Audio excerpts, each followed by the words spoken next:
जय श्री ओम नमः सिद्धेभ्यः। जय श्री ओम नमः सिद्धेभ्यः। जय श्री ओम नमः सिद्धेभ्यः। सर्वमंगलमांगल्यं सर्वकल्याणकारकं प्रधानं सर्वधर्माणां जैनं जयतु शासनं।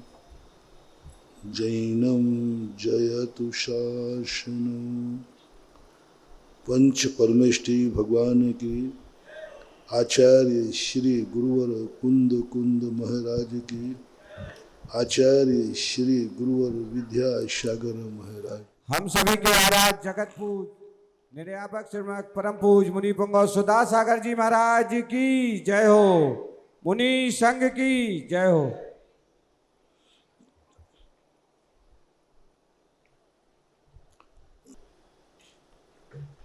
दुनिया में जीने वाला हर व्यक्ति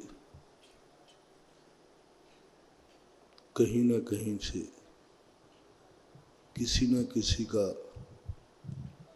शोषण कर रहा है। कभी कभी तो विचित्रता ये होती है, व्यक्ति स्वयं का भी शोषण करता है, दूसरों के साथ अत्याचार करने के साथ साथ कभी स्वयं के साथ भी अत्याचार कर लेता है। दूसरों का मर्डर करने की अपेक्षा कभी कभी स्वयं का भी मर्डर कर देता है। ये सबसे बड़ी विचित्रता है, स्वयं के साथ स्वयं का अत्याचार। दूसरों के साथ व्यक्ति अत्याचार कम करता है, स्वयं के साथ अत्याचार ज्यादा करता है। दूसरे को व्यक्ति बहुत कम बर्बाद करता है, लेकिन स्वयं को बर्बाद ज्यादा करता है। दूसरे को बर्बाद कर भी पाए या न कर पाए, लेकिन स्वयं को अपने आप को बर्बाद कर लेता है, अपने आप को मिटा देता है, अपने आप को दुखी कर लेता है, अपने आप की शांति भंग कर देता है। दूसरों को लूटने वाले दुनिया में बहुत कम हैं, लेकिन स्वयं लूटने वाले दुनिया में ज़्यादा हैं। जिनको कोई स्वयं नहीं लूट रहा है, स्वयं लूट रहे हैं, लुटा रहा है। चोरों से लोग कम बर्बाद होते हैं, लेकिन स्वयं बर्बाद ज़्यादा होते हैं। चोर बहुत कम लोगों को लूटते हैं, क्योंकि उसको चोरों को तो बचने के लिए बहुत कठिनाई होती है। चोरों के लिए तो तुम्हारी पाबंदी रहती है, ताला रहता है, उनको पता नहीं रहता कि माल कहाँ रखा है। चोरों को तो कंट्रोल करने के लिए पहरेदार होता है, पुलिस होती है, अनेक पाबंदियां हैं। लेकिन जब व्यक्ति स्वयं लूटता है, स्वयं अपनी संपत्ति लुटाता है, उसके लिए कोई कानून नहीं है। जो स्वयं की संपत्ति का स्वयं चोर बन गया है, उसके लिए कोई ताला नहीं है। स्वयं अपनी संपत्ति लुटा रहा है, स्वयं लुट रहा है। 99% लोग स्वयं लुट रहे हैं और स्वयं अपनी संपत्ति को लुटा लुटा करके बर्बाद हो जाते हैं, दिवालिया हो जाते हैं, रोड पर आ जाते हैं। धर्म ने सबसे पहले एक ही बात कही, चोरों से तो हम तुम्हें बचा लेंगे, और चोर यदि चोरी करके भी ले जाएगा तो हम उसे पकड़ लेंगे, उससे हम जब्त कर लेंगे, माल भी जब्त कर लेंगे। लेकिन व्यक्ति ने स्वयं का धन स्वयं लुटाया है, उसकी कोई FIR नहीं होती, उससे कोई जब्ती नामा नहीं होता, स्वयं ने लुटाया है। स्वयं ने कंगाल हुआ है, कौन दूसरा कंगाल करे तो बात अलग, स्वयं कंगाल हुआ है। 99% लोग स्वयं बर्बाद हो रहे हैं, कोई व्यसनों के कारण, कोई बुरी आदतों के कारण, कोई अज्ञानता के कारण। कहीं ना कहीं से व्यक्ति अपने आप को बर्बाद कर रहा है और सारी शक्तियां जितनी अपनी खुद की हैं, कोई कुछ नहीं कर रहा, स्वयं मर रहा है, कोई नहीं मार रहा है। कोई तुम्हारा समय बर्बाद नहीं कर रहा है, तुम खुद अपना समय बर्बाद कर रहे हो, तुम खुद समय बर्बाद करते हो। दूसरा हमारा समय बर्बाद कर ही नहीं सकता। हमें खुद शौक है कि हमारा समय बर्बाद हो, तुम्हें खुद शौक है कि हमारा संपत्ति को हम जितना लूट सके लूटो। यहां तक भी ठीक है कि बेटा बाप को लूट रहा है, लेकिन बेटा स्वयं को लूट रहा है। इस संबंध की विचारधारा व्यक्ति विचार नहीं कर पा रहा है, सोच नहीं पा रहा है। वो अपनी जिंदगी का भी शोषण कर रहा है। मैं अपनी जिंदगी को कितना चूस सकूं, अपनी जिंदगी से कितना सुख ले सकूं, कितना सुख ले सकूं। अपनी जिंदगी को व्यक्ति सुखी नहीं करना चाह रहा है, अपनी व्यक्ति से अपनी इच्छाओं की पूर्ति करना चाह रहा है। उसे ये होश नहीं है कि मेरे मन पे बहुत भार पड़ रहा है। वो मन में ऐसी बातें सोच रहा है कि हमारी इच्छाएं पूरी हों। इससे मन बहुत गर्म हो जाएगा, मन टेंशन में आ जाएगा, उसे कोई खबर नहीं। व्यक्ति अपनी आंखों को चूस रहा है, अपनी आंखों का शोषण कर रहा है। उसे आंख की चिंता नहीं है। इन आंखों से हम जितना सुख ले सके लूटे, इच्छाएं ले सके लूटे। आपको कोई खबर नहीं, आप टीवी देख रहे, घंटों देख रहे, आपको ये खबर भी नहीं है कि मेरी आंखें कमजोर हो रही हैं। आपको अच्छा लग रहा है। पतंगे के समान जैसे पतंगा लाइट पे झूमता है, उसे ये चिंता नहीं है कि मैं अंधा हो जाऊंगा, उसे चिंता है कि इन आंखों से मुझे आनंद आ रहा है। तुम आंखों के साथ अत्याचार। आप मोबाइल लेके बैठ जाते हो। आज सबके ज्यादा नहीं, 25 साल के बाद हर व्यक्ति 40 साल के बाद अंधा होना शुरू हो जाएगा। चश्मा ही काम नहीं करेगा। क्यों? क्योंकि वो लाइट को मोबाइल में इतनी देर देखता है, जब मोबाइल आप देखते हैं आपको यहाँ वहाँ की कोई खबर ही नहीं रहती। एक छोटा सा बच्चा था, उसके हाथ में मोबाइल था, वो देखने में इतना मस्त कि उसे यही खबर नहीं है कि महाराज आ गए। कितने लोग निकल रहे, आ रहे, जा रहे, उस बच्चे को कोई खबर नहीं, वो तो मोबाइल देखने में मस्त था, गेम्स देख रहा था। मैं उसके पास कम से कम 2-3 मिनट तक खड़ा रहा, पर उसको खबर नहीं है कि कौन खड़ा है। कितनी एकाग्रता। यदि इतना कंसंट्रेशन बच्चे का होगा, बच्चे का दिमाग बुढ़ापे में पागल होगा। बच्चे का दिमाग बचपन में जितना चंचल रहेगा, जितना चंचल रहेगा, बच्चे का दिमाग बाद में उतना ही ज्यादा डेवलप होता है। बच्चे का दिमाग एक स्थान पर नहीं टिकना चाहिए। वो एक स्थान पर न टिक पाए, उसका परिवर्तन, उसको खिलौना दिया जाता है। क्यों दिए जाते खिलौना? इसलिए कहीं वो कुछ एक चीज ना सोच ले, वो अपने दिमाग को उलझाए रहे और वो खिलौना के माध्यम से अपने मन को चंचल करता है। कुछ नहीं तो यूं बजाता रहता है, हिलाता रहता है, कुछ नहीं हो उसमें। खिलौने में क्या रखा? वो खिलौने का नहीं है, वो बहुत बड़ा विकास है। लेकिन मोबाइल के अंदर तो वो इतना एकाग्र, आंखें, नेत्र इंद्रिय, नेत्र इंद्री का घात कर रहे हैं सब लोग। मोबाइल में बैठे बैठे दिन भर, किसी को दुनिया से कोई मतलब नहीं। आज सब दुनिया अकेली हो गई।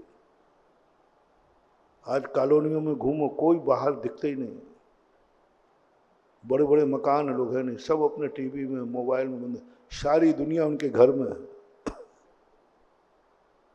25 साल बाद विज्ञान इस मोबाइल को अभिशाप सिद्ध कर देगा और तुम उसको देखने लायक भी नहीं रहोगे। इसलिए आजकल ये नियम देना पड़ता है कि मोबाइल कितनी देर देखोगे, टीवी कितनी देर देखोगे। आंखों का अत्याचार, नेत्रों पर अत्याचार, और इतना अत्याचार कि वो आंखें खत्म हो रही, चश्मा लग रहा, लेंस लग रहा है, लेकिन देखना नहीं हो रहा। इस पापी को कौन बचाएगा? दूसरा तुम्हारी आंखें में फोड़ दे तो कोर्ट केस है, लेकिन तुम खुद अपनी आंखें फोड़ रहे हो। कौन सी धारा, कौन सी FIR लिखाऊं? कौन सी FIR लिखाऊं? ये व्यक्ति ज़्यादा टीवी देखता है, इसकी आंखें कमज़ोर हो रही हैं। अब FIR कौन सी धारा लिखाऊं इसमें? कोई धारा ही नहीं है। कोई इसकी चेहरे पर लाइट मार रहा है तो FIR है, लेकिन स्वयं अपनी आंखों पर लाइट ले रहा है, कोई FIR। धर्म वहीं पर आगे आता है जहां सारी दुनिया की FIR खत्म हो जाती है। कानून खत्म हो गया।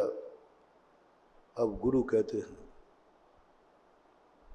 दुनिया तेरी आंखों पर अत्याचार करेगा, कानून है, लेकिन तू स्वयं अत्याचार कर रहा है अपनी आंखों को। अपनी आंखों की तुझे खबर नहीं, चिंता नहीं। कान बर्बाद हो रहे हैं, कान फूट रहे हैं। गाड़ी चल रही 24 घंटे कान में वो कौन सा लगा लेते हो? ईयरफोन। 25 साल उम्र बहरा हो जाएगा। क्योंकि अभी जो हमारा शब्द जा रहा है ये कान में फैल के जा रहा है। हजारों शब्द बन जाते तब जा रहा है। वो जो शब्द है सीधा कंसंट्रेट एकाग्र होकर के कान के पर्दे से टकरा रहा है। कानों की हत्या कर रहे हो आप। ईयरफोन तुम घंटों घंटों लगा करके बैठे हो, आप कान की हत्या कर रहे हो, कान के साथ अत्याचार कर रहे हो। इस अत्याचार को कैसे रोकोगे? आप अपने मुंह के साथ अत्याचार कर रहे हो। ये रसना इंद्री मिली थी, अच्छा स्वाद लो, लेकिन आज तुमने ऐसा गुटखा और तम्बाकू खा खा करके, गुटखा तम्बाकू खाने वाले खटाई नहीं खा सकते, मिर्ची, आइस सब खत्म कर दिया।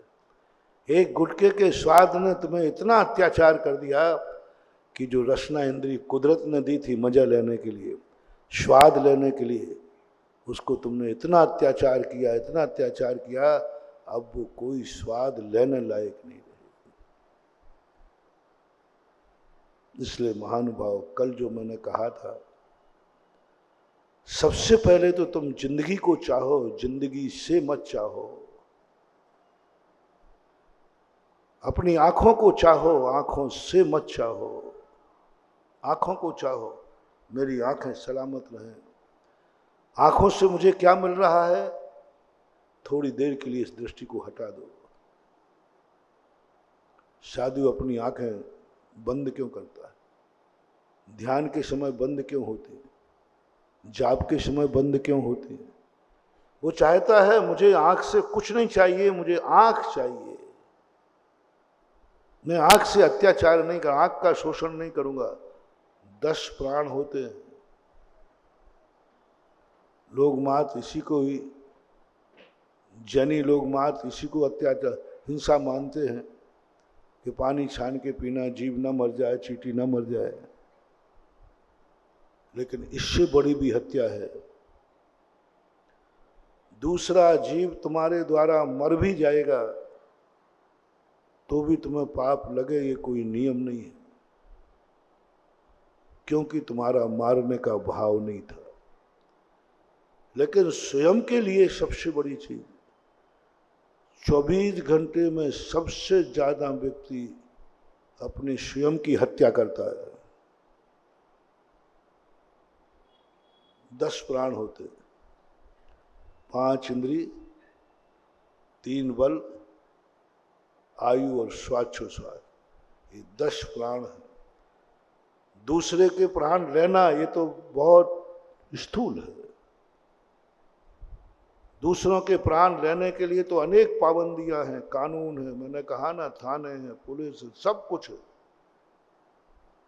लेकिन जब तुम स्वयं के प्राण, 10 प्राणों को 24 घंटे में आप मन की हत्या, सबसे ज्यादा व्यक्ति मन की हत्या करता है, स्वयं के मन की, स्वयं के मन को इतना कमजोर कर देता है, इतना कमजोर करता है कि बुढ़ापे तक पहुंचते पहुंचते मन में सोचने की क्षमता खत्म हो जाती है, उसकी शक्ति क्षीण हो गई। अब मन की हत्या कैसे होती है?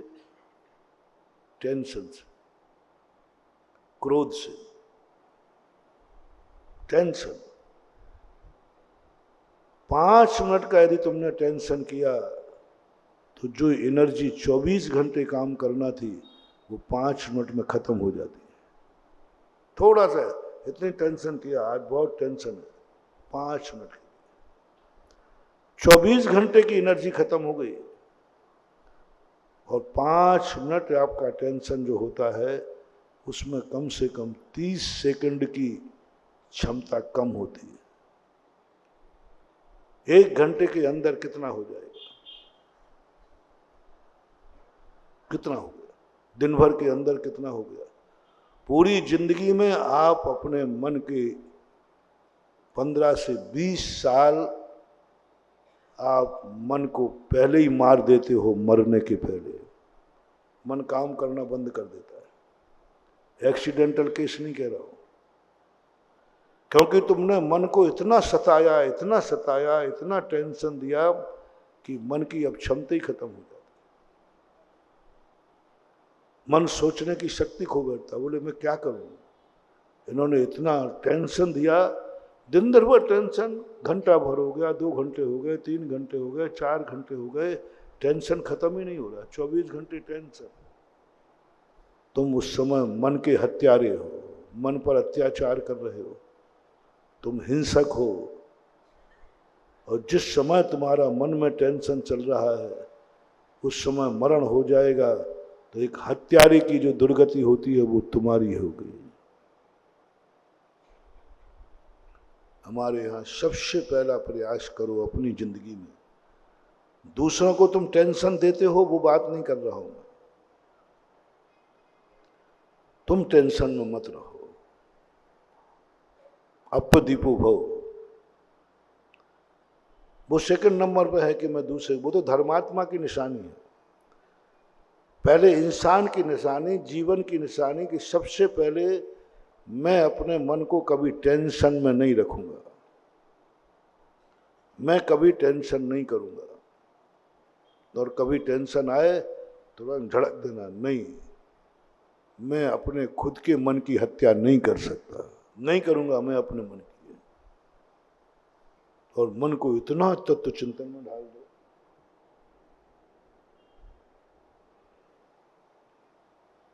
वेद विज्ञान क्यों कराया जाता है? ये जितने सब अहिंसा के लिए। और मन पर इतना भार मत डालो। मन टेंशन में क्यों आता है? 2 कारणों से। पहला कारण होता है मन की हत्या, मन के हत्यारों। पहले सोचो कौन व्यक्ति अपने मन का कितना हत्यारा है, और जो अपने मन का हत्यारा है भले वो दुनिया की हत्या करे या नहीं करे, लेकिन वो सबसे बड़ा हत्यारा है। एक दूसरे व्यक्ति ने किसी का मर्डर कर दिया और एक व्यक्ति ने घर के व्यक्ति का मर्डर कर दिया। सबसे ज्यादा निंदनीय कौन सा है? एक किसी दूसरे ने मर्डर कर दिया और एक ने घर में घर वालों का मर्डर कर दिया। निंदनीय कौन है? सारी निंदा होगी। इतनी निंदा, जो सुनेगा वो ही, और कानून भी उस पर बड़ी निर्दय। इसी प्रकार तुम्हारे मन को किसी ने टेंशन दे दिया और तुमने खुद अपने मन की हत्या कर दी। खुद मन की हत्या कर रहे हो, मन को इतना टेंशन दे रहे हो। बल है, प्राण घात। पहली साधना आप शुरू करें, हम मन की हत्या नहीं करेंगे। ये मन तुम्हें इतनी सौगातें देगा, ये मन तुम्हें इतने अच्छे रास्ते दिखाएगा, ये मन तुम्हें इतना अच्छा चिंतन देगा, मन तुम्हें इतने अच्छी अच्छी बातें ध्यान में लाएगा कि तुम मृत्यु के समय तन से प्राण निकल रहे होंगे और मन तुम्हें सिद्धालय की सैर कराएगा। होश में रहोगे, चेतन पूर्वक मरोगे, जागरूक होकर मरोगे। यानी अंतिम श्वास में भी तुम्हारा मन थकेगा नहीं, क्योंकि तुमने मन को कभी थकाया ही नहीं। मन को थकाओ मत, मन को परेशान मत करो। ये बहुत बड़ी गॉड गिफ्ट है, बहुत बड़ी संपत्ति है। जिनको मन नहीं मिला उनसे पूछो कि क्या हालत है, जिनका मन विक्षिप्त है उनसे पूछो क्या हालत है, जिनकी मंद बुद्धि है उनसे पूछो क्या हालत है। आज तुम्हारा मन इतना स्वस्थ है, और इस मन को थोड़ा सा सम्मान दो, रिस्पेक्ट दो। हम मन को टेंशन में नहीं लाएंगे। टेंशन के दो कारण हैं। पहला कारण है महत्वाकांक्षा। इतनी जबरदस्त शिक्षाएं थोप देते हो, इतनी जबरदस्त शिक्षाएं थोप देते हो कि मन वहां तक सोच ही नहीं पाता,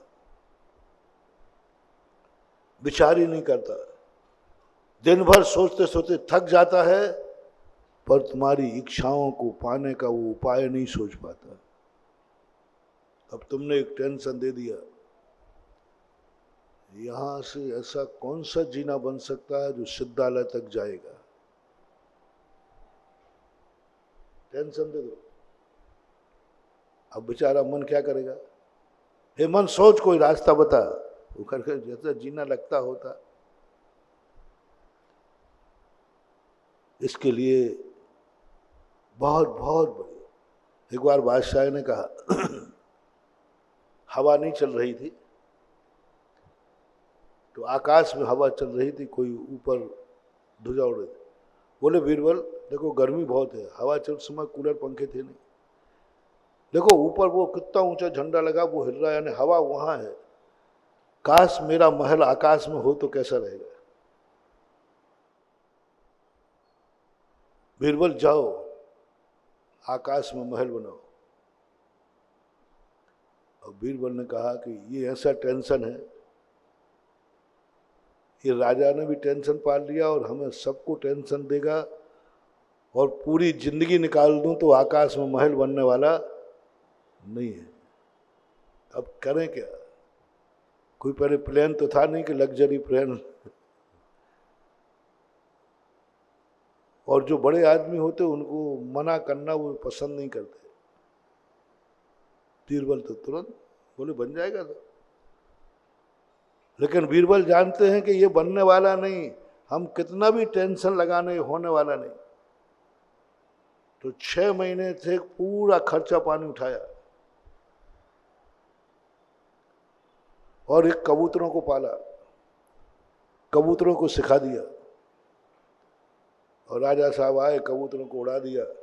कबूतर, गारा लाओ, मिट्टी लाओ, ये लाओ, वो लाओ, ये लाओ। बोले राजा साहब, एक बार चल के आप देख लो वहां कैसा बना है। मां जीना बनना बाकी है नीचे से, और बाकी सब बन चुका है। लेकिन एक बार पहले देख लो, क्योंकि जीना बनते ही। तो बोले जाऊं कहां से? बोले साहब ये तो आप सोचो, ये तो आप सोचो। अंत में जाकर के राजा और बीरबल दोनों के मन में, बीरबल ने कहा राजा साहब ऐसी इच्छाएं क्या करना जिसको इतना टेंशन हो जाए कि पूरी नहीं हो पाए। इस कहानी से हमें शिक्षा मिलती है कि हम अपनी जिंदगी में इतने ही टेंशन करें, इतना ही मन को भार दें जिससे मन आसानी से सोच सके, उसका उपाय बचा सके, उस पर वो तुम्हें रास्ता दिखा सके, ये कर लीजिए आपका काम हो जाएगा। मन बहुत बहुत बहुत अच्छा मन है। लोग मन को बहुत गालियां देते हैं, ये मन बहुत चंचल है, ये मन ना तो माला फेरने देता है ना कुछ नहीं करने देता है। भजन बने हैं, जितना इसे समझाओ उतना ही मचल जाता है। लेकिन मैं तो नहीं कहूंगा, मेरा मन तो बहुत अच्छा है, प्यारा है। मैं तो मैं मन से बहुत खुश हूं, क्योंकि और वो मेरे से बहुत खुश है, बहुत अच्छे अच्छे चिंतन देता है, अच्छे अच्छे विचार करता है, बहुत बढ़िया बढ़िया। जब कभी उलझता हूं मन बोले ठीक, और ऐसे सोच के बता देता है, ऐसी ऐसी शंकाएं मन में आती हैं और ये मन 2 मिनट में हल कर देता है, जैसे कि आहारक पुतला निकल करके लौट के आ गया। सोचता हूं कि ये तो अब कभी इसका हल तो होगा ही नहीं, पता समझ में नहीं आ रहा। 5 मिनट जैसे आंख बंद करता हूं समाधान मिल जाता है। मैंने कहा समाधान कैसे हो गया? सोचा कि शायद मुनि महाराज तो हूं मैं, आहारक पुतला निकला होगा। अरे अपन छोटा मोटा क्यों खाए, आहारक पुतला निकल गया होगा और सिमंदर भगवान को छूके आ गया। और नहीं तो इसका समाधान तो मिलना ही नहीं था, क्योंकि बहुत पढ़ लिया, बहुत समझ लिया, बहुत सोच लिया, थक करके बैठ गया। और थोड़ी देर के लिए मन को शांत करके कहा तो समाधान हो गया। लगता है आहारक पुतला हो गया। आप लोग भी कहते हो ना, महाराज जी ये बताओ क्या मामला है? इधर हम प्रश्न, आपको प्रश्न मालूम नहीं कौन सा प्रश्न होने वाला है और किस प्रकार का प्रश्न। एक प्रश्न तो आ रहा है घर की जिंदगी का और एक प्रश्न आ रहा है सठखंडागम का। इतने जल्दी कन्वर्ट कैसे हो जाते? और तुरंत प्रश्न का 1 सेकंड वाली गैप नहीं। तो आप भी ताज्जुब में हैं कि नहीं, बोलो ना। तो मैं भी हूं कि मुझे इतनी जल्दी आ कहां से जाता है। मैं भी सोचता हूं मैं इतना पढ़ा लिखा आदमी नहीं हूं भाई, ध्यान रख। आ कहां से जाता है? यदि मैं सोचूं तो भी सोचने में और वहां फट से आता है। तो अपन सब मिलकर के समझें, हम भी समझते हैं कि वो महाराज जिज्ञासा के समय आपका आहारक पुतला सिमंदर भगवान के पास रहता है। वो कनेक्शन सिमंदर भगवान से होगा, बस यहां प्रश्न आता है और वो वहां से जिनवाणी माने कान पकड़ा। क्या बोला तू? आहारक पुतला पंचम काल में, हे बुद्धू, आहारक पुतला हो ही नहीं सकता। आहारक रिद्धि इस कल युग में नहीं है मानवा। तो फिर काम तो वैसे ही हो रहा है जो आहारक पुतला करता है।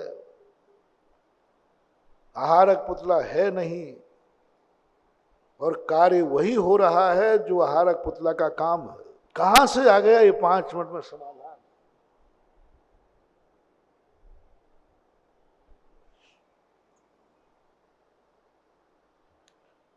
मुझे ये प्रवचन तुम्हारा है, तुम्हारे लिए जो प्रवचन देता हूं ना, उसमें मुझे बहुत मटेरियल मिलता है,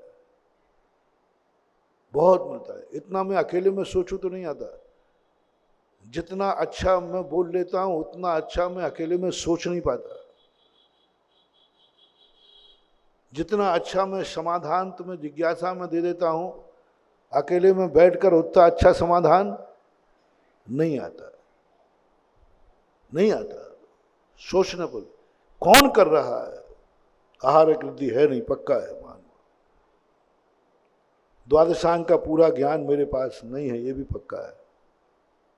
कुछ नहीं बंधु, एक ही तरीका, एक ही।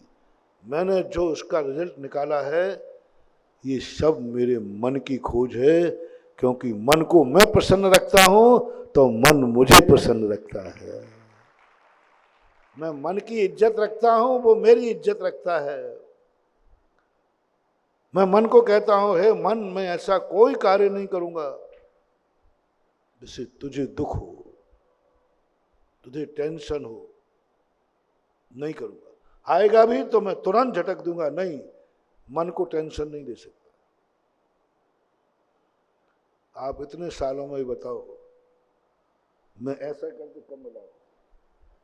बोलो ना नरेश बाबू, बहुत बार आते होगे, कभी देखा तुमने? अब तुम दूर रहो, मैं टेंशन में हूं। तुम लोग तो कहते तो अमरा जी अभी मैं बहुत टेंशन में हूं, लेकिन मैंने तो नहीं कहा टेंशन में हूं। हाँ, जरूर तुम लोग परेशान करते हो तो थक जरूर जाता हूं। थकना अलग चीज है और टेंशन होना अलग चीज। थकना तो एक क्षमता है, देखो सीमा होती है, लेकिन टेंशन नहीं। और इतना बढ़िया मन है, कभी चंचल नहीं होता, जो कहो वही करता है। मुझे अपने मन पर गर्व है। मैंने आज तक अपने मन को कभी कोसा नहीं, क्योंकि मेरा मन बहुत अच्छा है, बहुत अच्छा है। इतनी अच्छी अच्छी बातें सोचता है, इतनी अच्छी बढ़िया बातें सोचता है, इतना बढ़िया सोचता है, इतना बढ़िया सोचता है, इतना बढ़िया सोचता है, इतना बढ़िया सोचता है कि क्षेत्रपाल को अभिनंदन उदय तीर्थ बना देता है। इतना बढ़िया सोचता, आनंद आता है, खुशी होती है, मन को एक खुशी होती। बहुत थैंक्स कहता हूं, हे मन, तूने कितना अच्छा सोचा, आज सारा जगत खुश हो रहा है। हे मन, तूने ऐसा क्या सोच लिया, आज सारा जगत आनंद में आ रहा है। आज अमर हो गया आपकी कीर्ति, कितना अच्छा सोचा। क्या कभी तुम अपने मन को, जो तुम्हारा खुद का है, उसको टेंशन से मुक्त कर दो? महानुभाव, मत करो ऐसी महत्वाकांक्षाएं, ऐसे असंभव सोच मत लाओ जिससे कि मन टेंशन में हो जाए, तुम्हें रास्ता बताने में असमर्थ हो जाए। मन को आई एम सॉरी प्लीज मत कहने देना। एक बार मन ने यदि ये कह दिया महानुभाव, आई एम सॉरी, जो आप सोचना चाहते हो वो मैं नहीं सोच सकता, मेरे सोच से बाहर है। आपका मन आपका विद्रोही हो जाएगा, इतना विद्रोही हो जाएगा, आप जो करोगे उल्टे उल्टा जाएगा। एक बार मन ने कभी कह दिया तुम्हारे से, ये मैं नहीं सोच सकता, मेरी सीमा से बाहर है, हो ही नहीं सकता। मंत्री ने यदि राजा से आदेश दिया, मंत्री ने एक बार कह दिया ये मेरे से नहीं हो सकता, समझ लेना मंत्री विद्रोह में चला गया। मंत्री तुम्हारा है, और उसने क्या कह दिया, मालिक तुम हो। और नौकर ने क्या कह दिया, साविकार्य, समझ लेना नौकर ने विद्रोह की ठान ली है। वो जान रहा है कि मेरे मना करने के बाद ये सेठ है, मालिक है, इन्होंने मुझे अपनी इच्छा पूर्ति के लिए रखा है और मैं मना कर रहा हूं। इसका अर्थ है उसने मन बना लिया है, विद्रोह होगा, राजा मुझे निकाल सकता है, दंडित कर सकता है, क्रोध कर सकता है। उसने मन बना लिया, मैं हर चीज के लिए तैयार हूं। और एक बार नौकर विद्रोह में चला जाए, बोलो क्या होगा? एक बार बेटा विद्रोह में चला जाए, एक बार विद्रोह में जवाब दे दे, पापा मेरे से नहीं होता है, गलती मत कर देना। बेटा ने विद्रोह कर दिया, बेटे ने मना कर दिया, यानी उसने विद्रोह करने की ठान ली है, उसने संकल्प कर लिया है कि मैं मना करूंगा, इसका हश्र क्या होगा वो जानता है, उसके लिए उसकी तैयारी है। और एक बार बेटा विद्रोह में चला गया, महानुभाव, जिंदगी खराब हो जाएगी। विद्रोह में मत जाने दो। शिष्य यदि विद्रोह में चला गया, गुरु ने कोई ऐसा कार्य बता दिया, शिष्य ने तो मेरे बस की बात नहीं है, मैं नहीं कर सकता। मत करना महानुभाव, शिष्य को विद्रोह में मत जाने देना, अपने परिवार को विद्रोह में मत जाने देना, अपनी इच्छाओं को कंट्रोल करो। दो चीजें विचार करना व्यक्त करने के पहले, क्या जो मेरी इच्छा है ये पूरी कर पाएगा, क्या इसकी योग्यता है, तुम्हें विश्वास है कि नहीं वो मुझे इतना चाहता है, मर करके भी मेरी इच्छा पूरी करेगा। लेकिन कर पाएगा कि नहीं, कर पाएगा कि नहीं, नहीं कर पाएगा। लेकिन इतना विश्वास है कि वो करने के लिए तैयारी करेगा, मर जाएगा तो तुम्हारी इच्छा पूरी नहीं होगी और वो मर जाएगा। इसलिए इच्छाएं थोपने के पहले विद्रोही मत बनाओ अपनों को, और ऐसा विद्रोही नहीं बनेगा तो तुम खो दोगे, तुम खो दोगे। तुम लोग सब अपने बेटों को खो रहे हो और बेटा माँ बाप को खो रहा है, मर जाएंगे। बेटा माँ बाप के सामने ऐसी इच्छाएं रख देता है, माँ रो पड़ती है, माँ रो पड़ती है कि बेटे ने जो इच्छा रखी है वो तो मैं पूरी कर ही नहीं सकता। ऐसी इच्छा कोई व्यक्त मत करना महानुभाव जिससे माँ पूरी ना कर पाए, क्योंकि वो पूरी नहीं कर पाएगी तो उसके पास उपाय क्या है। वो तुझे बहुत चाहती है, तुझे वो बहुत चाहती, मना तो करेगी नहीं। माँ के सामने तूने इच्छा व्यक्त की और तुझे मालूम है कि माँ मुझे इतना चाहती है कि मेरी हर इच्छा पूरी करेगी, लेकिन तुमने ऐसी इच्छा रख दी कि वो पूरी नहीं कर पाएगी, तो बोलो माँ क्या करती है, रो पड़ती है। क्या मेरी जिंदगी अपने को कोसेगी वो, हे भगवान क्या मेरी जिंदगी मैं बेटे की इच्छा पूरी नहीं कर पा रहे। और उसने अपने को कोसना चालू किया, भगवान को कोसना चालू किया और आंखों से आंसू बहा दिए।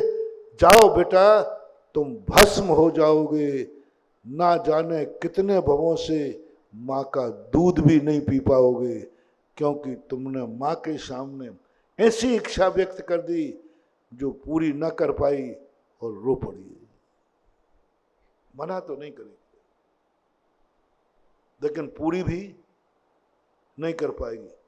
रुलाना मत, प्यार है ऐसा प्यार जो रोल पड़े, ऐसी चाहत जो रो पड़े, ऐसा विश्वास जो सामने वाले को रुला दे। नहीं महानुभाव नहीं, पहले सोच लेना माँ मुझे बहुत चाहती है और मेरी हर इच्छा पूरी करने के लिए मर जाएगी, लेकिन मैं माँ को मरने नहीं दूंगा। मैं माँ को, क्योंकि माँ को रोने नहीं दूंगा, क्योंकि माँ मुझे बहुत चाहती है। अरे रुलाओ तो दुश्मन को रुलाओ, तुम तो चहेते को रुला रहे हो। रुलाओ तो किसको रुलाओ, दुश्मन को रुलाओ। तुम तो माँ को रुला दिया तुमने, जो तुम्हें चाहती। तुम खुद कह रहे हो कि माँ मुझे बहुत चाहती है, तुमने उसे रुला दिया। एक ऐसी इच्छा रख दी कि माँ रो पड़ी, माँ अपने आप को कोसने लगी। हाय कोई जिंदगी है क्या बेटे की इच्छा पूरी नहीं कर पा रहा। आज बेटे के जन्मदिन पर बेटे ने ये मांगा, लेकिन मेरी हैसियत ही नहीं, मैं क्या करूं, रो पड़े। ये गलती मत करना, ये गलती मत करना महानुभाव। उस इच्छा को रोक लो, उस इच्छा से घुट घुट के मर जाओ, लेकिन इच्छा व्यक्त करके माँ को मत रुलाओ, माँ को मत रुलाओ। तुरंत झटक दो, नहीं वो इच्छाएं मैं नहीं करूंगा जो मेरी माँ रो लगे। मैं पिताजी के सामने ऐसी कोई इच्छा नहीं करूंगा। और या फिर एक आदत छोड़ देना, और ऐसा शायद तुम लोगों को अपने अपने माँ बाप पे जाओ, कब कब तुमने कोई ऐसी इच्छा व्यक्त की और वो पूरी नहीं कर पाई तो उसने क्या किया, रोटे बैठ गए बस। पापा ने यही कहा, बेटा देख मेरी हैसियत नहीं है, मैं नहीं कर सकता बेटा,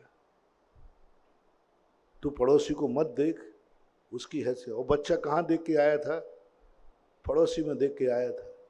बेटा उनके बाप अलग हैं, मेरी हैसियत नहीं है, मुझे खेद है कि मैं तेरी इच्छा पूरी नहीं कर पा रहा हूँ।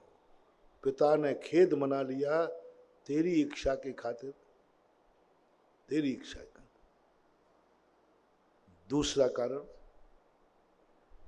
यदि थोड़ा कम चाहेगा, कम चाहत होगी तो पिता माँ मना कर देंगे, डांट गए, मैं नहीं करूंगा तेरी इच्छा पूरी, तेरी इच्छा गंदी है, तेरी इच्छा गंदी है, तेरी इच्छा इतनी बड़ी है, मैं पूरी नहीं कर सकता। माँ बाप को तुमने विद्रोह में खड़ा कर लिया, माँ बाप को तुमने विद्रोह में खड़ा कर दिया।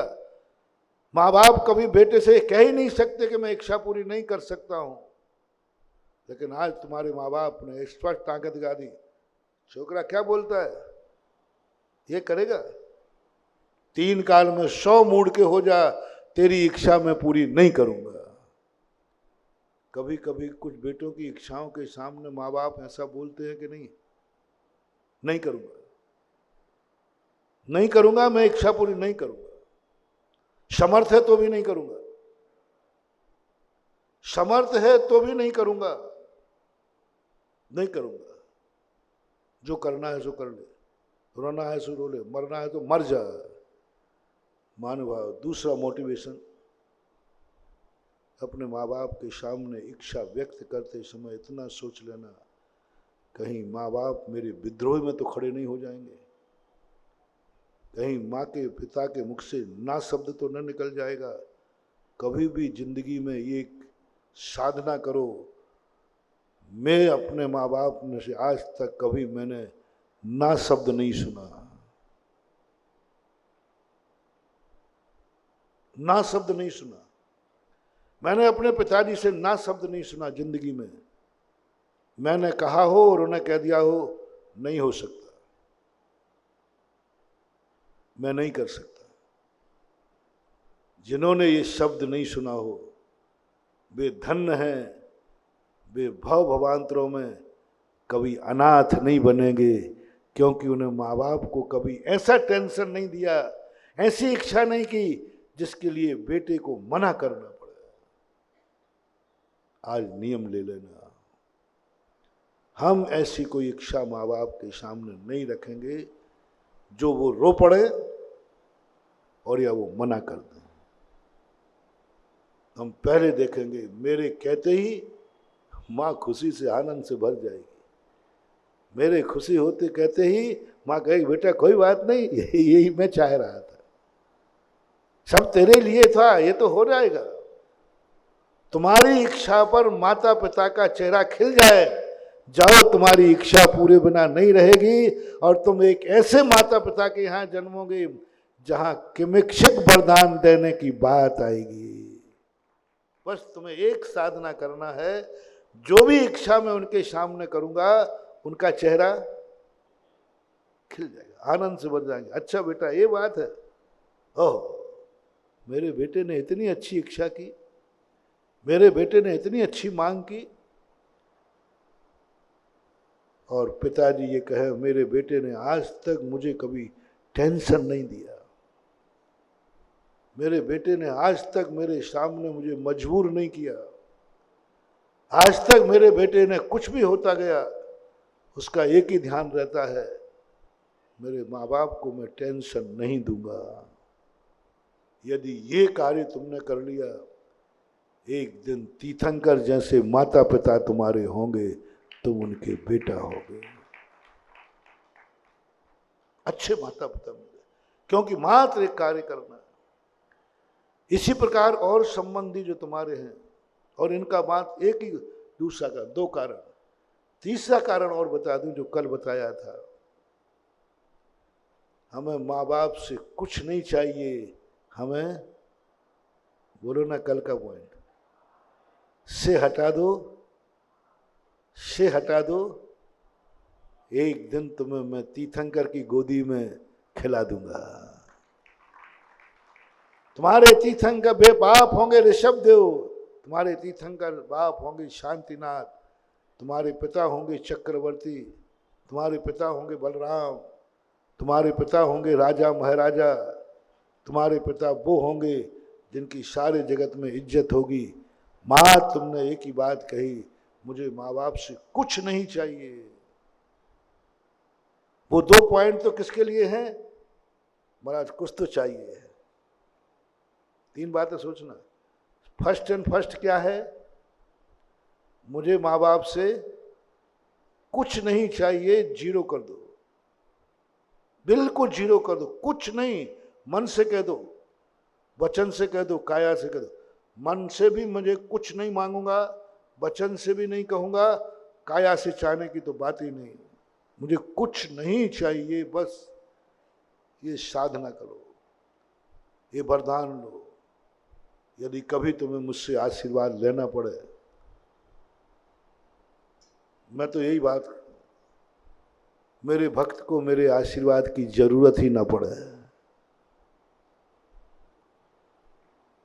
आशीर्वाद देता हूं खुश होकर नहीं देता हूं।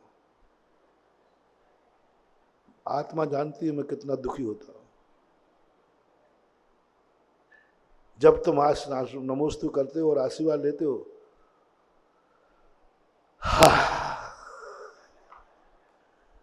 मेरे भक्त असहाय है, असमर्थ है, आज उसे आशीर्वाद की जरूरत पड़ गई।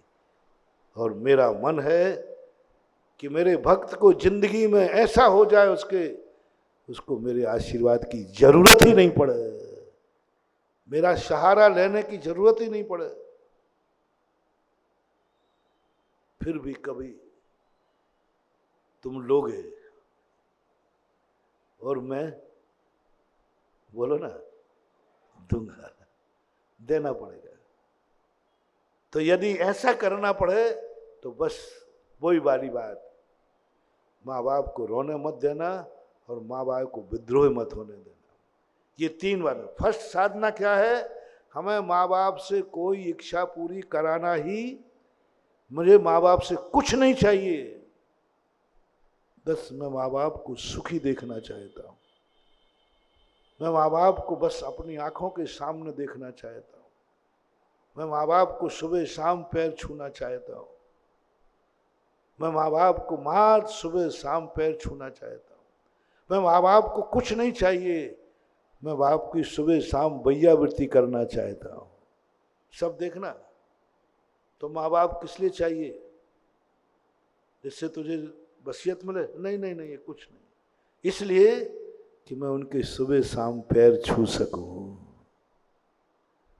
मैं सुबह शाम उनकी सेवा कर सकूं, मैं सुबह शाम अपनी आंखों से उनको देख सकूं, मैं सुबह शाम उनके निकले हुए वचन कानों से सुन सकूं, 2 शब्द बैठ करके उनसे बोल सकूं। जो कुछ भी मैं कमाई करूं, वो कमाई माता पिता देवता के चरणों में चढ़ा सकूं, इसलिए चाहिए, चढ़ावे के लिए चाहिए। मैं कमाता हूं, कहाँ चढ़ाऊं? तो मैं उनके चरणों में चढ़ा सकूं। मुझे उनसे कमाना नहीं है, मेरी अपनी कमाई उनके चरणों में चढ़ाना है, इसलिए मुझे माँ बाप चाहिए, माँ बाप चाहिए। धन है मेरे पास, कहाँ चढ़ाऊं? इसलिए माँ बाप जिंदा रहते हैं, मैं उनको चढ़ा सकूं, मैं उनको देख सकूं, मैं उनकी बात सुन सकूं, इसलिए मुझे माँ बाप चाहिए। उनसे हमें कुछ नहीं चाहिए। कल्पना करो, ये विचार सुनते ही कैसा लग रहा है, और जिस घर में हो जाए तो मजा आए। ऐसा ही माँ बाप को, हमें बेटे से कुछ नहीं चाहिए, मुझे बेटा चाहिए, मेरा बेटा खुश रहना चाहिए, मैं बेटे को देखना चाहता हूँ, मैं बेटे की किलकारी सुनना चाहता हूँ, मैं बेटे से दो बातें सुनना चाहता हूँ, मेरा बेटा जिंदगी भर खुश रहे यह देखना चाहता हूँ। तुम्हारी कोई इच्छा? बोले मुझे कुछ नहीं चाहिए बेटे से, बस मेरे बेटे की खुशी, मैं बेटे को कोई टेंशन नहीं दूंगा। और आप लोग बेटे के साथ बहुत अत्याचार कर रहे हैं। ना जाने तुम लोग कितने हत्यारे हो अपने बेटे के। बेटा माँ बाप का हत्यारा है, टेंशन दे रहा है, माँ बाप को टेंशन दे रहा है, हत्यारा है। वो माता पिता का हत्यारा है। उस समय उसको माँ बाप की हत्या का दोष लगता है, जो व्यक्ति अपने माँ बाप को टेंशन देता है। और माँ बाप सुनने कान खोल कर, तुम जैनियों से और कोई दूसरा मर्डर तो बनेगा नहीं। तुम तो चींटी को नहीं मारते हो तो दूसरे को क्या मारोगे? लेकिन तुम सब अपने बेटों के हत्यारे हो। बेटे की हत्या कर रहे हैं माँ बाप, उनके ऊपर अपनी इच्छाएं लाद रहे हैं, इच्छाएं लाद रहे हैं। बेटा तू ही मेरी इच्छा है, तेरे प्रति मैंने ये उम्मीद की है, मैंने तेरी ये इच्छा की है। वो मर गया। पापा मैं तो पहली बात तो वह, यदि तुम्हें चाहता होगा तो वो मर जाएगा तुम्हारी इच्छा पूरी करने के लिए।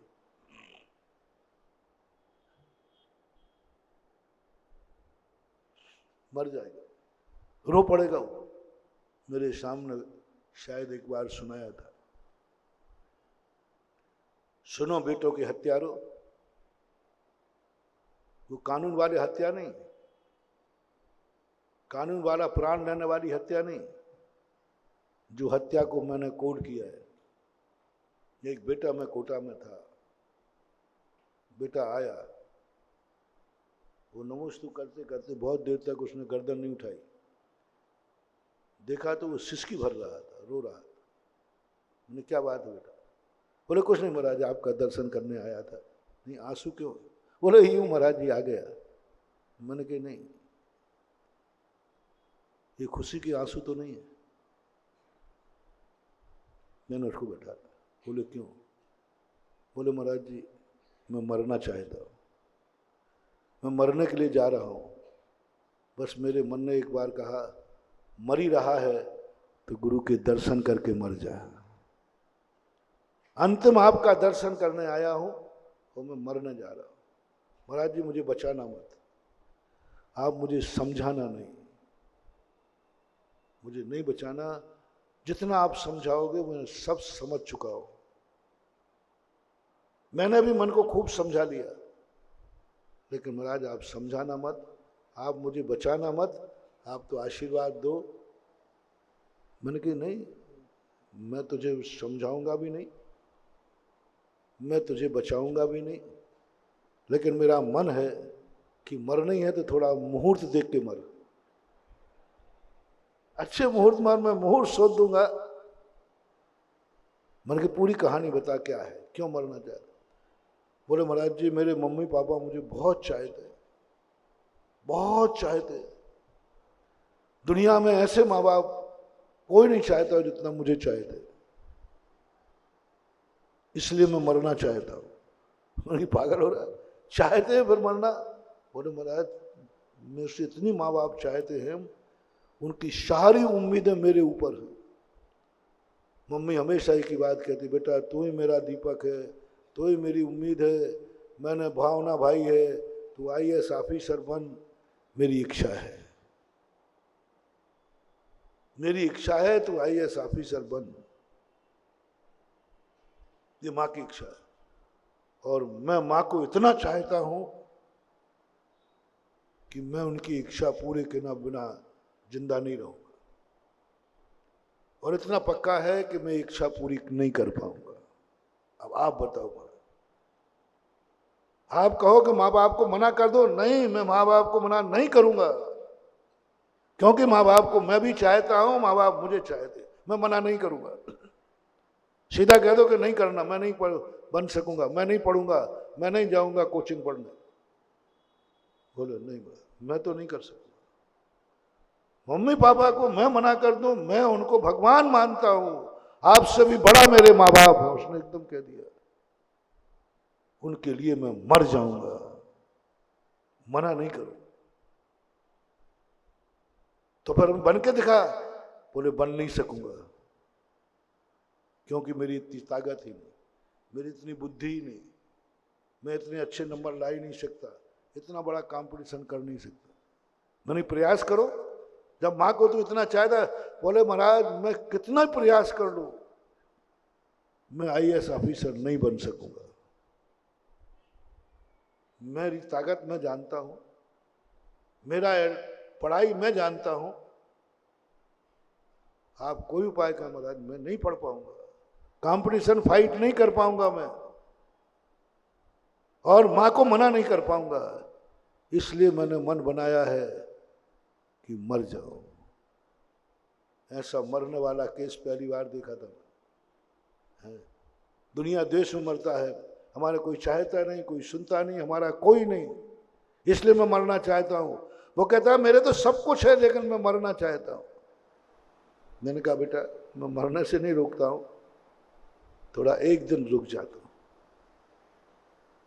2 दिन के लिए मैंने उससे मोहलत मांगी। उनके परिवार को मैं जानता था, मैंने परिवार को बुलाया। मैंने कितने बेटे हैं? बोले एक ही है महाराज। मैंने क्या क्या उम्मीदें हैं? उन्होंने मेरे से कह दिया। मैंने बेटे को अलग कमरे में बंद कर दिया था। कमरे में बंद है ना, बेटा तू आना मत, जब मैं बुलाऊं तभी आना। उसको एक कमरे में बैठा दिया। मैंने कि तुम्हारा बेटा तो मर गया। बोले मरे? उनसे क्या बोल रहे हो? मैंने कि बुलाई इसलिए है तुम्हें, तो वहां तो सूचना नहीं दी गई। तो मैंने कहा ऐसी सूचना दी जाती है क्या? मैंने कहा आप लोगों से सीखा है, कोई मर भी जाए तो कहना जल्दी आ जाओ सीरियस है, और मर गया है ऐसा कहते हैं आप लोग। बात क्या है? बात कुछ नहीं, तुम आ तो जाओ, नहीं तो वो रास्ते ही मर जाए। मैंने कहा वो मर गया। रो पड़े। मैंने कहा तुम्हारे कारण मरा है, और मेरे से कह के मरा है। मैंने कहा बोलो आईएएस ऑफिसर की इच्छा पूरी करना है या बेटे को जिंदा रखना है? अभी जिंदा हो सकता है, अभी उम्मीद है, 2 में से एक फैसला करो। आईएएस ऑफिसर चाहिए तुम्हें तो वो तो तुम्हें मिलेगा नहीं, और बेटा भी जाएगा। मैंने कहा घबरा गए, बेटा कान पकड़े, महाराज मुझे तो बेटा चाहिए। मैंने कहा बुला लो कमरे में, बस बुलाओ। मैंने कहा ये तुम्हारा बेटा तो मर चुका, वो बेटा मर चुका जिसको तुमने आईएएस ऑफिसर बनाया था। ये बेटा वो है जो घर में रह करके तुम्हारी आंखों के सामने जिंदा रह सकता है। बोलो क्या चाहिए? ये बेटा वो है। यदि बेटा चाहिए है तो ये घर पर रहेगा, आईएएस ऑफिसर नहीं बनेगा। और आईएएस ऑफिसर बनाना है तो बेटा भी नहीं रहेगा, फिर आईएएस ऑफिसर बनेगा कौन? ये केस यथार्थ है। फिर मैंने जो उनको फटकारा, मैंने कि बेटे के हत्यारों, बेटों के ऊपर ऐसे टॉर्चर करते हो, ऐसे माता पिता ऐसी अश्लील बातें बोलते हैं बेटे से। बेटा तू ही है मेरा दीपक, तू नहीं पढ़ेगा तो क्या करेगा? वो कहता क्या करूं, अब मर जाऊं क्या? नहीं महान हुआ। बेटे को इतना भार मत दो, बेटे को इतना इच्छाएं मत थोपो कि वो इच्छाएं पूरी ना कर पाए और मरने का भाव कर दे। वो इच्छाएं पूरी ना कर पाए क्योंकि तुम्हें बहुत चाहता है। वो तुमने एक इच्छा पूरी कर दी, वो रात भर नहीं सोएगा, वो भोजन नहीं करेगा। वो भोजन नहीं करता था दिन भर, बस एक माँ की इच्छा कैसे पूरी करूं, माँ की, पागल हो गया वो। माँ के बेटे के हत्यारे। बस एक ही बात कहो, मैं बेटे को ऐसा कोई टेंशन नहीं दूंगा क्योंकि बेटा मुझे बहुत चाहता है। दूसरा कारण क्या है? मैं बेटे से ऐसी कोई बात नहीं कहूंगा जिससे वो विद्रोह में खड़ा हो जाए। सीधा क्या कह दे, मेरे बस की बात नहीं है, समझ लेना बेटा विद्रोह में खड़ा हो गया। और एक बार उसने नकार दिया, अब जिंदगी भर वो तुम्हारा विद्रोही बन के रहेगा। बेटे के मुख से कभी ये मत सुन लेना कि बेटा कह दे मेरे बस की बात नहीं, मैं नहीं कर सकता हूं ये कार्य। ये सोचने के पहले कहना। अन्यथा पहला नियम सबसे अच्छा है, हमें बेटे से नहीं चाहिए, बोलो आगे, बेटे से नहीं चाहिए, बेटा चाहिए। बस बेटे को हम डांटने फटकाने की मना नहीं कर रहा हूं, लेकिन उतना ही डांटना, कहीं ऐसा मत डांट देना कि सोते समय भी सिसकी भरता रहे। माताओं, आप लोग डांट डबट के बच्चे को सुला देते हैं, वो सो जाता है डांट, लेकिन सोते सोते बेटे को सोते हुए हिचकी आ रही है, उसको जगा दो, उसकी हत्या हो रही है। 6 महीने की जिंदगी खत्म कर देगा वो 1 घंटे में जो सो रहा है। सोते सोते हिचकी भर रहा है ना, सोते सोते वो अंदर से रो रहा है। बाहर से किस लिए नहीं रो रहा है? क्योंकि माँ ने डांट दिया। रोते रोते कभी बालक को सुलाना मत, कभी मत सुलाना, डांट करके बालक को कभी मत सुलाना। बालक को सुलाना लोरी सुनाते सुनाते, खुश करते करते, हंसाते हंसाते बालक सो जाए। रोते हुए मत सुलाना, डांट के मत सुलाना, वो सो जाएगा, लेकिन जितनी देर सोएगा उतनी देर उस बेटे की हत्या हो रही है, उसका प्राण घात हो रहा है, मन बल उसका वो डरपोक हो जाएगा। इतना डरेगा, बड़ा होने के बाद इतना डरेगा कि किसी भी कार्य करने में डरेगा, क्योंकि तुमने उसको डरा धमका करके सुलाया था। और भी संबंधों में ये ले लेना, परिवार के जो भी संबंध हो, एक दूसरे से हटा दो, से हटा दो। और से नहीं हटा सकते हो तो बस यही 2 मियाँ बीवी में कर लेना है। पहला नियम, हम एक दूसरे से कुछ नहीं चाहिए, हमें एक दूसरा चाहिए। और यदि कुछ है तुम्हारी इच्छाएं तो बस वही इच्छाएं करना जो एक दूसरे रो ना पड़े। पत्नी कोई ऐसा मांग ना कर सके क्योंकि तुम्हारा पति तुम्हें चाहता है, वो रो पड़े। ओहो कैसी जिंदगी है मेरी, मैं अपनी पत्नी की इच्छा पूरी नहीं कर पा रहा। आप लोग भी कहीं पत्नी रो ना पड़े कि मैं कैसी दुर्भाग्नी हूं, मैं पति की इच्छा पूरी नहीं कर पा रहे। दोनों यानी इच्छाओं को आज समाप्त कर दो, और नहीं तो विद्रोह में खड़े मत होने देना। यदि एक बार तुमने ऐसी इच्छा की, वो पति ने कह दिया मैं नहीं कर सकता ये काम, मेरी हैसियत नहीं है, जाओ, तुम्हारा पति विद्रोह में खड़ा हो गया, अब तुम्हारी जिंदगी खतरे में है, ये विद्रोह बढ़ता जाएगा। जिंदगी में अपने पति से ना शब्द मत सुनना, और तुम्हारी इच्छाओं के कारण से उसकी आंख में आंसू मत देखना। जाओ, तुम्हारी जिंदगी ऐसी बनेगी, करवा चौथ करो या न करो, सुहाग दशमी करो या न करो, ऐसा वरदान तुम्हें है, तुम सदा सुहागन रहोगी। महाते दो कर। ऐसे ही आपको भी कहना है, विधवा नहीं बनोगी तुम कभी, विधवा बनने का सवाल ही नहीं है, क्योंकि तुमने 2 नियम लिए हैं। मैं ऐसी कोई इच्छा नहीं करूंगा जिसमें पति की आंख में आंसू आ जाए, पश्चाताप हो जाए, और ऐसी कोई इच्छा नहीं करूंगा जिससे पति को ना कहना पड़े। इसलिए अच्छा पहला वाला अच्छा है। कौन सा है पहला वाला? 2 के पहले, मुझे पति से कुछ नहीं चाहिए, मुझे पति चाहिए। आप लोग भी यही करो, ऐसी इच्छाएं पूरी कर देते। एक माँ, एक स्त्री भी मरने के लिए सुसाइड किया, उसकी यहाँ बेटियां थी, तो पति ने एक दिन उससे कह दिया, बहुत चाहती थी पति को, बहुत चाहती थी, अपने प्राणों से भी ज्यादा चाहती। पति ने एक दिन कह दिया, तेरे से ये उम्मीद नहीं थी कि 2 बेटियां जन्म देगी, मेरी इच्छा थी कि तेरे से बेटे का जन्म हो। वो चाहती थी, बहुत चाहती थी, बस जिंदगी में घुटना चालू हो गया। इतनी घुटी कि उसको डिप्रेशन में आ गई। ने पति की इच्छा पूरी नहीं कर पाई, बेटा नहीं दे पाई, बेटा, क्योंकि वो चाहती थी। अंत में उसने मरने का भाव बनाया, उसको भी बचाया। मैं चींटियों को कम बचाता हूं, झुसरे तुम लोगों को बचाते बचाते मेरी जिंदगी निकल जाती है। ऐसे ऐसे केस आते हैं कि मेरी आत्मा दहल जाती। बोलो ऐसा होता है कि नहीं? थोड़ा बोलो, आप लोग शेयर करो ना। तुम्हारे यहाँ बेटियां हैं तो कभी ना कभी एक आध बार टॉर्चर। और किसको टॉर्चर कर रहे हो? जो पत्नी तुम्हें प्राणों से प्यारा मानती है, बहुत चाहती है, उसके सामने आपने बात कह दी। तुमने सोचा नहीं ये घुट जाएगी,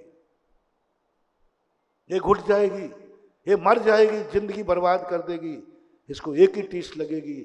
मैं अपने पति की इच्छा पूरी, चहेती वाली पत्नी की बात कर रहा हूं, जो अच्छी चाहती है। मत करना रे महानुभाव, मत करना, मत करना, नहीं तो इतने भवों तक तुम निसंतान होगे, क्योंकि तुमने एक संतान के कारण अपने चेहरे। तुम सोचो, उसके हाथ में है, बोलो ना। शायद उसने रोक दिया, भगवान को फोन कर दिया, भगवान बेटी देना, बेटा देना ही मत। कौन नहीं चाहता है? तुम ऐसे टॉर्चर करते हो जैसे उसके हाथ में हो बनाना पेट में कि बेटा आए कि बेटी आए। 90% पुरुष अपनी पत्नियों को इस बात पर कोसते हैं, दुर्भाग्नि कहीं की, एक छोरा भी जन्म नहीं दिया। गलत बोल रहा हूं तो आप लोग खड़े होकर बोल सकते हो। ये शब्द समाज में बोले जाते हैं कि नहीं? वकील साहब बोलो ना, क्या मचा रखा है तुमने? उसके हाथ में है क्या? लेकिन तुम कहोगे, कहते हो। सासुएं ज्यादा, सबसे ज्यादा उनकी बात में रहती है। अभी तुम्हें निपटा लूं पहले। तुम तो पति हो, तुम्हें तो मालूम है कि बेटा बेटी का जन्म होना उसके हाथ में नहीं है। वो क्या करे बेचारी, कुदरत की चीज।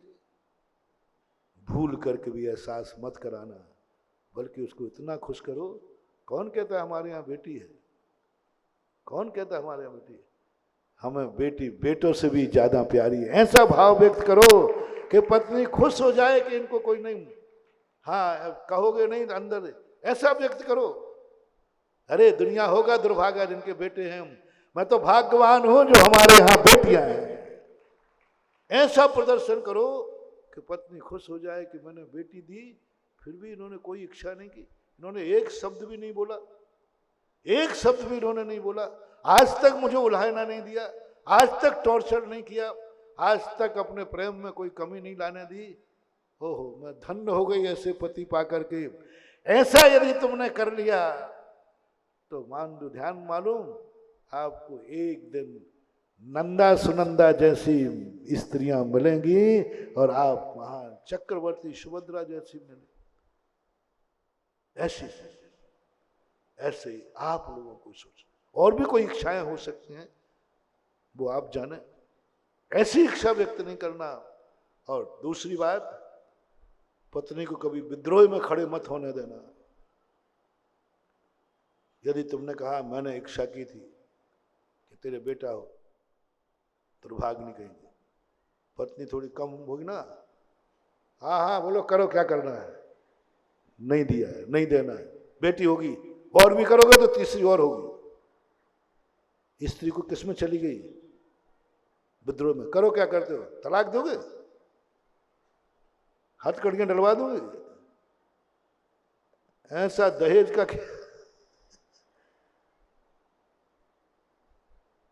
इतने विद्रोह में चली गई, वो तुम्हारे लिए कह रहे तलाक दोगे, क्या करोगे? बोलो मारोगे, प्राण लोगे? एक थाने में रिपोर्ट लगा दोगे, मानव अधिकार में चले जाओगे, बंधे फिरोगे। बोलो पत्नी को तुमने किस में भेज दिया? विद्रोह में भेज दिया। महानुभाव, गृहस्थी यदि अच्छी चलाना है, पत्नी को कभी विद्रोह में मत जाने देना। पत्नी ना शब्द का प्रयोग नहीं कर सकती। ये शब्द का प्रयोग, चाहे कितनी बड़ी इच्छाएं क्यों ना हो, अपनी इच्छाओं को रोक लो। बस एक के कारण, मैं पत्नी को रोने नहीं दूंगा और पत्नी को ना शब्द सुनूंगा नहीं कभी, क्योंकि ना शब्द का अर्थ है विद्रोह में जाना। भाइयों में आ जाइए, भाई भाई को यदि चाहते हो तो रुलाना मत, और कहीं भाई ये खड़ा ना हो जाए, नहीं देना ये हिस्सा तुम्हारे लिए, भाई से ना मत सुनना, चाहे भली कंगाल बन जाना। भाई के सामने ये मत कहना ये दुकान मैं लूंगा, यदि भाई ने कह दिया नहीं दूंगा, भाई को विद्रोह में खड़े मत करना। यदि भाई भाई को तुमने विद्रोह में खड़ा नहीं किया तो एक दिन तुम राम लक्ष्मण जैसे भैया बनोगे कि भैया तुम्हें 6 महीने पर कंधे पे लूंगा। क्या है, कैसे बनते हैं भैया, कैसे बने राम लक्ष्मण, कैसे बने ऐसे भाई, कुलभूषण देशभूषण। ओह क्या गजब की बात है। 7 जन्मे, 7 पढ़े, 7 दीक्षा ली, 7 केवल ज्ञान, और गजब तो जब है एक साथ मोक्ष हुआ, एक स्थान से। जन्म तो सुना था ट्विंस है, 2 हो जाते। दीक्षा भी चलो दोनों ने प्लानिंग बना दी, केवल ज्ञान एक साथ, ये तो उनके हाथ में नहीं था ना। चलो केवल ज्ञान एक साथ हुआ, मोक्ष एक साथ। अरे पांडव एक साथ मोक्ष प्राप्त नहीं कर पाए, भरत बाहुबली एक साथ मोक्ष प्राप्त नहीं कर पाए, लेकिन कुलभूषण एक साथ मोक्ष मिलना बहुत कठिन। दोनों को एक साथ मोक्ष हुआ, और स्थान भी महाराष्ट्र में ना, कुंथलगिरी, एक साथ। मैं देख करके दंग रह गया। ऐसे 2 घटनाएं घटी।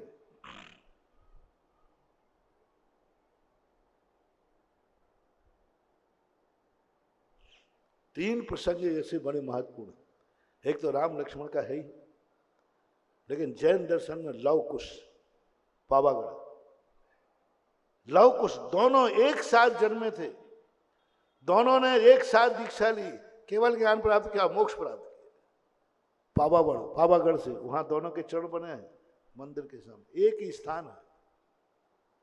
और इधर कुलभूषण देशभूषण का कौन है भाई, कैसा पुण्य किया। वहां दोनों ने महानुभाव कुछ नहीं, मैंने जो पूरा उनका चरित्र पढ़ा तो कोई भी हमें कारण नहीं दिखा कि इन दोनों के प्रेम का कारण क्या था। दोनों एक साथ कैसे, 2 भाई और जिंदगी भर एक साथ रह जाए, तो उसका एक ही कारण मिला।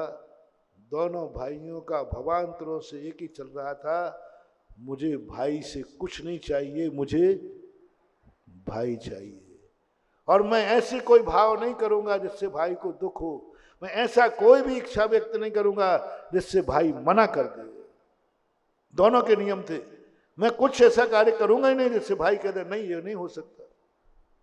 मैं ऐसा कोई भाव नहीं करूंगा, मैं बातें नहीं करूंगा कि भाई कह दे नहीं ये नहीं करना। ये सोच तुम करो, ऐसे कुछ दिन भर के प्रोग्राम बनाओ जिसमें भाई ना कह सके और धीरे धीरे निकल सको। तो घर से बाहर निकलो, रिश्तेदारों के पास, उनको भी यही फार्मूला, और हो सके तो नगर में ऐसा निकलो। ये सब करते करते अपनी बात मन की चल रही थी, बस मन पर भी यही फार्मूला, मन पर भी यही फार्मूला। कौन सा, मुझे मन से कुछ नहीं चाहिए, मुझे बोलो ना, मन चाहिए, बस मन तू खुश रहे, प्रसन्न रहे, मुझे तुझे कुछ नहीं चाहिए, मैं तुझे कोई टेंशन नहीं दूंगा क्योंकि तू मुझे बहुत चाहता है। दुनिया में सबसे ज्यादा व्यक्ति महानुभाव अपन को कौन चाहता है, अपना मन, अपना खुद का मन मुझे चाहता है, तभी तो हमारी इच्छाएं पूरी करने के लिए कितना टेंशन करता है। पराया होता तो टेंशन क्यों करता। इच्छाएं हम उठाते हैं और टेंशन कौन करता है, गरम कौन होता है? माथा। यानी ये हमें बहुत चाहता है। महानुभाव, उन इच्छाओं को मार दो जो तुम्हारे चहेते मन को दुखी करे, चहेते मन को टेंशन दे, चहेते मन के लिए टेंशन कर दें। नहीं, हम ऐसी कोई इच्छा नहीं मन में लाएंगे, कोई इच्छा हम ज्ञान में नहीं लाएंगे, कोई इच्छा हम आत्मा में उत्पन्न नहीं होने देंगे जिससे मन को टेंशन हो जाए। और दूसरी बात, मन को विद्रोह में खड़ा मत करना। मन विद्रोह में चला गया बर्बाद कर देगा तुम्हें। मन कहता है क्या इच्छा कर रहे हो? ये हो ही नहीं सकती, नहीं कर सकता, हो ही नहीं सकती। एक बार मन विद्रोह में कर देगा वो तुम्हें माला नहीं फेरने देगा। तुम माला फेरो, वो कहे मैं बाजार जा रहा हूं, तुम जो करो उससे उल्टा करूंगा। एक बेटा था, उसका बेटा बाप की कभी नहीं मानता था, और बाप जो था सबसे कहता मेरा बेटा बहुत आज्ञाकारी है, बहुत आज्ञाकारी। एक दिन किसी दोस्त ने कहा चल यार मैं तेरे बेटा की सुनता हूँ, बहुत प्रशंसा सुनाता है। तो बाप कहता बेटा तूने जिंदगी में कभी मेरी बात नहीं मानी, आज मान लाना मेरा दोस्त आ रहा है, आज तू रोना मत। तो बेटा ने कहा कि अभी कहूंगा तो मारेंगे पीटेंगे। वो चुपचाप रह गया। वो देखने आया, जैसे वो दोस्त आया तैसे ही रोने बैठ गया, क्योंकि इसका नियम क्या था। तो पिताजी कहते हैं दोस्त ये मत समझना कि मेरा बेटा रहा, मैंने ही कहा था इसको कि मेरा दोस्त आ रहा है, रोते रहना। तो वो चुप हो गया। बोले साहब ये तो चुप हो गया। अब बाप कहता बेटा कहीं तो मान ले। बोले मुझे मानना ही नहीं। ऐसे ये मन रूपी बेटे को विद्रोह में मत जाने दो महानुभाव। सबका मन विद्रोह में है, जो मैंने प्रसंग प्रारंभ में कहा था, शुरू में जो कहा था, मन को विद्रोह में भेज दिया तुमने। हर बार मन तुम्हारा विद्रोह करता है। तुम माला फेरते हो, बाजार जाता है, वो बाजार में जाता है, वो मंदिर में आता है। विद्रोह में खड़ा है तुम्हारा मन। तुम जो करोगे उल्टा करूंगा, क्योंकि तुमने मन को अपनी इतनी इच्छाएं थोप दी कि वो जिद्दी हो गया। तो जिद्दी हो गया, इसका काम ही था इच्छाएं थोपना। उसने मना। अब देखो तुमने छोटी सी बात कही, क्यों हुआ है जिद्दी? तुमने कहा बेटा मन मुझे एक माला फेरने दे। बड़ी बात है कि छोटी? लेकिन मन इतना जिद्दी हो गया, नहीं फेरने दूंगा, नहीं फेरने दूंगा। क्यों क्यों हुआ ये जिद्दी? क्योंकि हमने बड़ी बड़ी इच्छाएं करके उसको विद्रोह करने की आदत डाल दी। अब वो छोटी छोटी बातों में विद्रोह करता है। इसलिए मन को विद्रोह में मत जाने दो। और मन विद्रोह में कब नहीं जाएगा? हमें मन नहीं, मन चाहिए, मन से नहीं चाहिए। हम ऐसी महत्वाकांक्षाएं नहीं करेंगे। दूसरा कारण जो मैंने बताना था कि कभी स्पर्धा मत कराना मन से। पड़ोसी को मत देखना, पड़ोसी के मकान मत देखना, मन विद्रोह में चला जाएगा। पड़ोसी की थाली मत देखना, मन विद्रोह में चला जाएगा। पड़ोसी का रहन सहन मत देखना, मन विद्रोह में चला जाएगा। क्योंकि तुम्हारे पास झोपड़ी है और पड़ोसी में मन है, महल है, तुमने देख लिया, तुम कहोगे हे मन मेरा महल कब होगा? वो विद्रोह में चला जाएगा। हो ही नहीं सकता। मूंगफली का तो ठेला लगाते हो। अब मन विद्रोह कर देगा तो आपको झोपड़ी में भी शांति नहीं देने देगा। इसलिए जैनाचार्यों ने दो दृष्टियों से मैंने आपको समझाया। पहली दृष्टि, मन को विद्रोह में मत जाने दो। दूसरी दृष्टि, मन की हत्या मत करो। जिस जिसको तुम टेंशन दे रहे हो तुम उसके हत्यारे हो। क्योंकि टेंशन से, पूज्यवर अकलंक स्वामी राजवार्तक में कहते हैं, जो टेंशन जितनी देर रहता है उसमें आयु कर्म की उदीर्णा होती है। अब हमने किसी को टेंशन दिया, प्राण नहीं लिए, तो उसकी आयु कम हो रही है। और जितनी आयु तुमने टेंशन दिया कम हुआ, उतने में तुम उसके हत्यारे हो। जब जब तुमने टेंशन दिया, सबको लगा लेना, बाप में, बेटा में, पति में, पत्नी में, रिश्तेदार में, पढ़ो। तुम्हारे कारण से यदि किसी को टेंशन हुआ है, उसकी आयु कर्म का क्षय हुआ है, यानी तुम्हें उस समय इस जीव के मन की हत्या करने का पाप लगेगा। और स्वयं में आत्मघात सुमहाघात। जितनी देर तुम्हारा मन टेंशन में रहा, तुम मन के हत्यारे हो। और जो मन की हत्या करता है, जो मन को टेंशन देता है, ये मन ऐसा अभिशाप देता है कि तुम भवांतरों में हजारों लाखों अरबों खरबों अनंत भवों तक बिना मन के होगे। किसका अभिशाप है? मन का। हजारों निगोद में विकलेंद्री रहोगे, असंगी बनोगे तुम, मन आएगा ही नहीं तुम्हारे पास, क्योंकि तुमने मन को इतना सताया कि मन ने सोच लिया है भगवान इस दुष्ट के पास मैं कभी नहीं आऊंगा, इस दुष्ट के पास दिन भर में 24 घंटे में कभी इसने मुझे शांति नहीं लेने दी, सदा टेंशन देता रहता है। मत करना महानुभाव, मन का अभिशाप तुम्हारी जिंदगी को खोखला कर असंगी बना देगा। इसलिए दो दृष्टि से मन की हत्या नहीं करना, क्योंकि मन 10 प्राणों में से एक प्राण है। जितनी सावधानी हम चींटी को बचाने में रख रहे हैं, जितनी सावधानी हम जल छानने में जीवों को बचाने में रख रहे हैं, जितनी सावधानी हम रख रहे, उससे भी कई गुनी सावधानी रखना है अपने मन की हत्या करने। मन न मर जाए, मन टेंशन में न आ जाए। मैंने पहले ही कहा चींटी मर भी जाएगी, यदि तुम्हारे मारने का भाव नहीं है तो हत्यारे नहीं करोगे, लेकिन मन यदि घात हो रहा है तो उसका कोई उल्टा सीधा नहीं होता।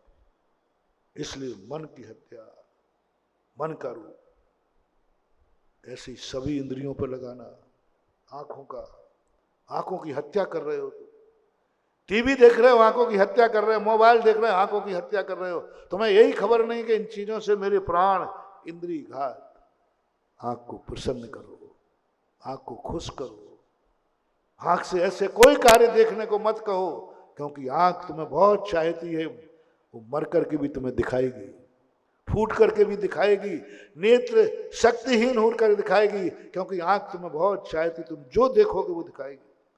तुम हेलोजन देखोगे वो दिखाएगी, क्योंकि वो कहती है मैं मर जाऊं तो मर जाऊंगी, लेकिन जो मेरा मालिक है उसकी इच्छा पूरी करूंगी। ऐसा मत करना कि तुम्हारी इच्छा पूरी करने में आंख मर जाए, आंख शक्तिहीन हो जाए, आंख अंधी हो जाए, आंख की ज्योति चली जाए। ऐसी चीज आंख से मत देखो। दूसरी बात, आंख ने यदि विद्रोह कर दिया तो तुमने ऐसी चीज देखना चाहा तो आंख ना मैं नहीं देख सकती, कर सकती, तुम्हारी क्या भरोसा। आंख से कह दो कि आंख मुझे वो भरत चक्रवर्ती ने सूर्य विमान में जो भगवान के दर्शन करे थे मुझे वो करा। अब बोलो आंख किस में चली जाएगी? या तो वो सूर्य को देखेगी और ज्यादा देर सूर्य को देखती रहेगा तो क्या हो जाएगा, क्योंकि तुम्हें चाहती है ना। या तो सूर्य को देखेगी फूट जाएगी, और या विद्रोह में खड़ी हो जाएगी, मैं नहीं देख सकती, मुझे नहीं दिखता है। और आंख जब विद्रोह में खड़ी हो जाती है तो आंखें तुम्हें वो दृश्य दिखाएगी जब भी मिलेगी, या तो आंख खत्म होकर आप 3 इंद्रियों में चले जाओगे। ये आंख का अभिशाप है। जितने ये 3 इंद्रिय जीव हैं इनको इनकी आंखों का अभिशाप है, क्योंकि इनको आंखों को बहुत टेंशन दिया। कानों में लगा लेना, सब चीज में लगा लेना, कुल मिला करके अपने पास जो कुछ है उसे पाकर हम धन्य हैं, और वो सब मुझे पाकर के धन्य है। मन पाकर के मैं धन्य हूं और मन मुझे पाकर के धन्य है। आंखें पाकर के मैं धन्य हूं, आंखें मुझे पाकर धन्य है। कान पाकर मैं धन्य हूं, कान मुझे पाकर के धन्य है। मुंह मुझे पाकर के धन्य है, मैं मुझको पाकर के धन्य हूं। शब्द मुझे पाकर के धन्य है, और शब्द को मैं पाकर के धन्य हूं। मैं पाकर के धन्य हूं और शब्द मुझे पाकर के धन्य हो रहे, क्योंकि उन शब्दों की चारों तरफ जय जयकार हो रही। शब्द भी अपने आप में ध्यान में, हमें वाणी मिली, शब्द मिला, हम धन्य हैं। अब वाणी को धन्य करो, शब्दों को धन्य करो। शब्द कहता है ये शब्द बोला इन्होंने, ये शब्द सुनकर सारी जनता जय जयकार कर रही है। सारी जनता कहते मजा आ गया, हर व्यक्ति के कान कह रहे आज मजा आ गया। ऐसा शब्द कान में आया कि प्रत्येक व्यक्ति की आत्मा प्रफुल्लित हो जाए। तब शब्द की वर्णना कहती है मैं महाराज को पाकर धन्य हो गया, क्योंकि महाराज ने मुझे धन्य किया। जिसकी जिंदगी में आओ वो धन्य हो जाए, जो तुम्हारी जिंदगी में आए वो धन्य हो जाए। महावीर भगवान